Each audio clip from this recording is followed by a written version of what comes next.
Here with Coach Anna Nimz as Demons prepare for conference home opener on Sunday afternoon against Lamar, and we'll certainly talk about that at length here in a few minutes. But first of all, Coach, pretty good start to the trip this past weekend there at McNeese.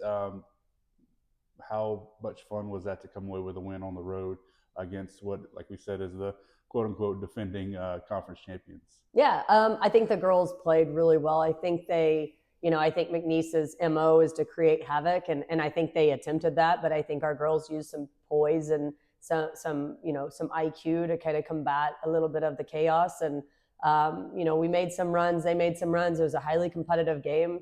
It was 1 point quarter, 1 point quarter. I believe down the stretch there in the fourth quarter, we gave up 2 points maybe within the last 4.5 minutes, and then held them scoreless for two. And so they were locked in. They were locked into their scout. Obviously, Dakota Howard had herself a night. She was a tremendous player for them. But it was a good win. It was a good win for the girls. For so long it was about I think getting our program to believe who they are and what we are, and when you can walk away with that win versus the champions, whether they're in green or blue. It is what it is. I think that's just one more growth point for our program to understand where we want to be and where we should be and where we can be.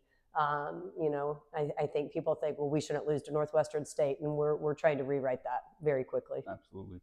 And then real quick before we talk about Lamar, Moody Center, Texas, number 2 team in the country, but still some things we were able to take away from that game, and some stuff that you're able to see that's positive, right?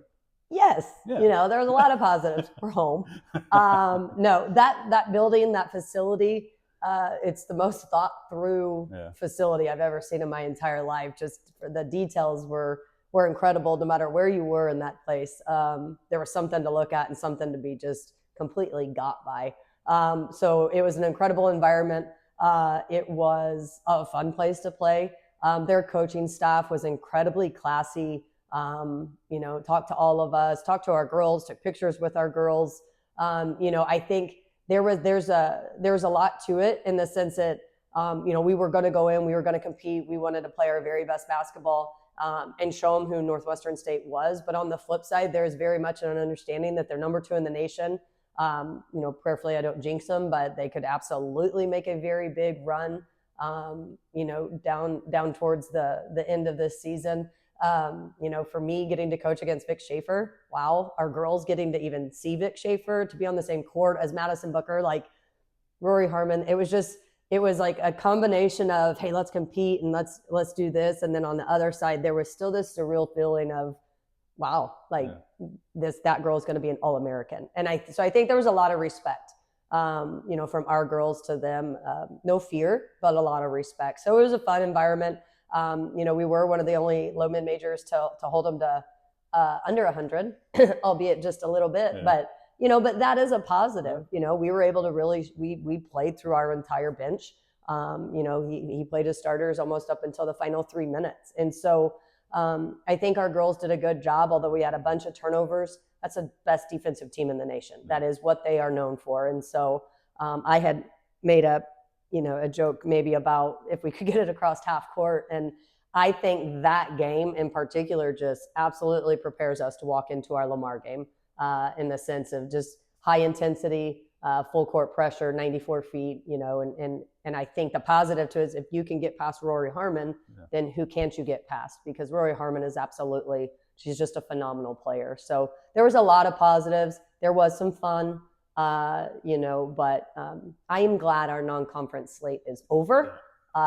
It'll be nice to stay, to, obviously open up with Lamar at home, but also to get away from all those Power 4 schools. Because it was a gauntlet non-conference this year. Yeah, I would still put money on it that we had at this level, we had one of the toughest non-conference schedules. Absolutely. So as we talk about Lamar, let's get into it. You kind of mentioned a little bit For the first time in what seems like 10, 15 years, no Acacia Davis, no Sabria Dean. But I know, I feel like they were about 10-year players. Right. For sure 6, because I feel like they never went away. Yeah, but they still score and they still play really good defense. They do. And Coach Aqua does a phenomenal job. You know, there's no fall off.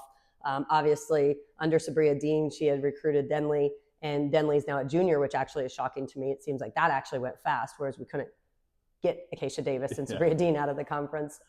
Wishing them very well. Right. You know, but she has a lot of talent. She has a lot of kids that buy into what she's doing and what she wants for her program. A lot of grit, the ability to play 94 feet, to face guard you 94 feet, to try to just create chaos. You know, so they're going to guard us 94 feet. They may guard us in a containment press right at half. You know, but they want to keep you guessing. But like I said, I think our girls just took on arguably one of the best defensive teams in the Southland with McNeese, and then quite literally took on the best defensive team in the nation. You know, and we still put points on the board. So I think those 2 games just were good lead ups to playing yet again another very high intense pressure defense. And one of the things that we've talked about several times over the past few years is even with specific players or the team as a whole is building confidence. Mm-hmm. And really over the past couple weeks, it really seems like just watching this team continue to play that is something that is continuing to happen every quarter, every game, that confidence is getting bigger and bigger and more comfortable in that confidence. 100%. And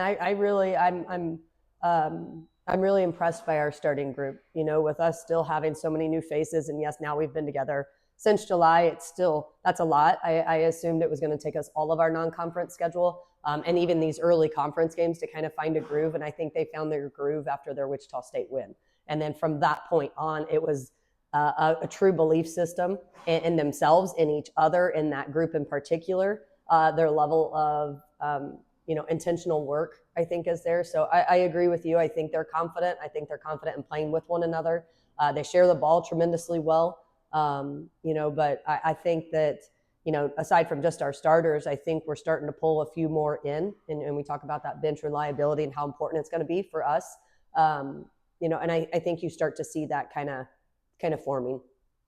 And then finally, for this game on Saturday, Keys, what's it going to take to come away with a 3-0 conference start? You have to keep them off the boards. They're the leading team in our conference in O boards.